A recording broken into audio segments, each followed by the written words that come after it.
سارا مجمع غور سے یہ میری بات سنیں، جانے میں 5 دن باقی ہیں۔ آپ نے فرمایا مجھے 7 کنوؤں کے پانی سے غسل دیا جائے۔ کنوؤں سے پانی لایا گیا۔ ام عائشہ کے گھر میں ٹب نہیں تھا، تو حضرت حفصہ کے گھر سے ٹب منگوایا گیا۔ آپ اس میں تشریف فرما ہوئے۔ آپ اب ایک ایک کر کے 7 مشکیزوں کا پانی ڈالا گیا۔ بخار میں کمی آئی، آپ نے پٹی باندھی کس کے سر درد کی وجہ سے۔ علی و عباس رضی اللہ عنہما کے کندھے پر ہاتھ رکھا، اور پاؤں پوری طرح جم نہیں رہے تھے ضعف کی وجہ سے۔ آپ ممبر پہ تشریف لائے۔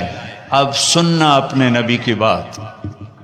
لوگوں، ایک زمانہ گزار کے جا رہا ہوں، میں نے کسی کا حق مارا ہو مجھ سے اب لے لو، کسی کو تھپڑ مارا ہو بدلہ لے لو، کسی کو چھڑی ماری ہو بدلہ لے لو۔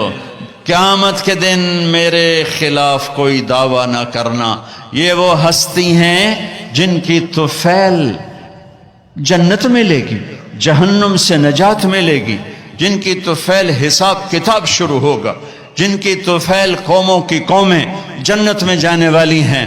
فرما رہے ہیں مجھ سے یہاں بدلہ لے لو، میں حاضر ہوں، بدلہ لے لو، میں حاضر ہوں، کوئی حق مارا ہو حق لے لو۔ میرے بھائیوں، میرا دیس اندھیروں میں ڈوبا ہوا ہے۔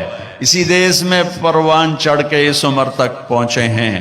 ظلم و ستم سے بھرا دیس ہے۔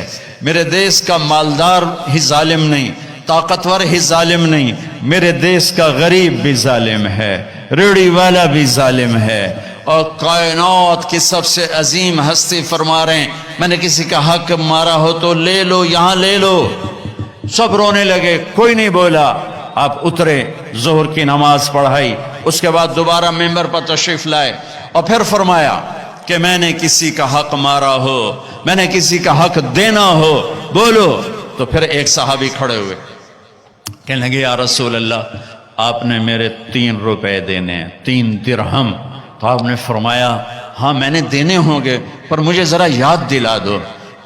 تو وہ کہنے لگے آپ کے پاس ایک فقیر آیا تھا، تو اس نے آپ سے مانگا، آپ کے پاس تھا نہیں، تو آپ نے مجھے فرمایا تو دے دے تو میں بعد میں ادا کر دوں گا۔ یا رسول اللہ وہ 3 درہم آپ نے دینے ہیں۔ تو آپ نے فرمایا ہاں مجھے یاد آ گیا، میرے نبی کے گھر میں تو تیل نہیں تھا چراغ جلانے کو۔ جس رات کی صبح آپ دنیا سے گئے ہیں، اس رات میرے نبی کے گھر میں تیل نہیں تھا، ایک چھٹانگ۔ حضرت ام عائشہ پڑوسن سے تیل ادھار مانگ کر لائیں اور اس سے چراغ جلایا۔ تو آپ نے فضل بن عباس سے فرمایا کہ فضل میرے بھائی یہ میرا قرضہ تیرے ذمہ ہے۔ ان کا یا رسول اللہ میرے ذمہ ہے۔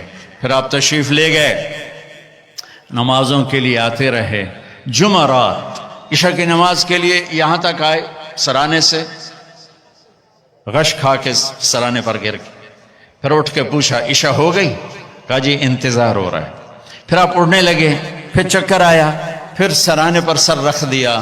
پھر تھوڑی دیر کے بعد افاقہ ہوا، کیا نماز ہو گئی؟ کہ یا رسول اللہ انتظار ہے۔ پھر آپ اٹھے، پھر پوچھا نماز ہو گئی؟ کہ یا رسول اللہ انتظار ہو رہا ہے۔ تو آپ نے فرمایا مرو ابا بکر فلیصلی، ابو بکر سے کہو نا میری جگہ نماز پڑھائے۔ ابو بکر پیچھے کھڑے تھے، عمر پہلی صف میں تھے، صحابہ نے عمر کو آگے کر دیا کہ نمازی پڑھانی ہے۔ جب انہوں نے اللہ اکبر کہا اور اللہ کے نبی نے سنا، تو آپ نے کمرے کے اندر سے اعلان فرمایا عمر کو پیچھے کرو، ابو بکر کو آگے کرو، میرے رب کا فرمان ہے میرے مصلی پر ابو بکر کے سوا اور کوئی کھڑا نہیں ہو سکتا۔ نماز کو روکا گیا، ابو بکر کو آگے کیا گیا، اور آپ نے عشاء جمعرات کی 5 نمازیں ہفتہ اتوار، جمعہ ہفتہ اتوار 5 نمازیں، یہ سوا پیر کی 16۔ ہفتے کے دن ظہر کی نماز پر ابو بکر نماز پڑھا رہے ہیں، میرے نبی وہاں سے آتے ہیں آہستہ آہستہ چلتے ہوئے آسرے کے ساتھ۔ ابو بکر کی نظر پڑتی تو ایسے پیچھے ہٹنا شروع ہو جاتے ہیں کہ اب شاید میرے نبی مصلی پر کھڑے ہوں گے، تو ایسے ہوتے ہیں ایسے۔ تو آپ نے ہاتھ کا اشارہ کیا کھڑے رہو کھڑے رہو، تو وہ پھر ایسے آگے ہو جاتے ہیں۔ تو میرے نبی الٹے ہاتھ آ کر ابو بکر کے پاس نیچے بیٹھ کر ظہر کی نماز ادا فرماتے ہیں، اور پھر کمرے میں تشریف لے جاتے ہیں۔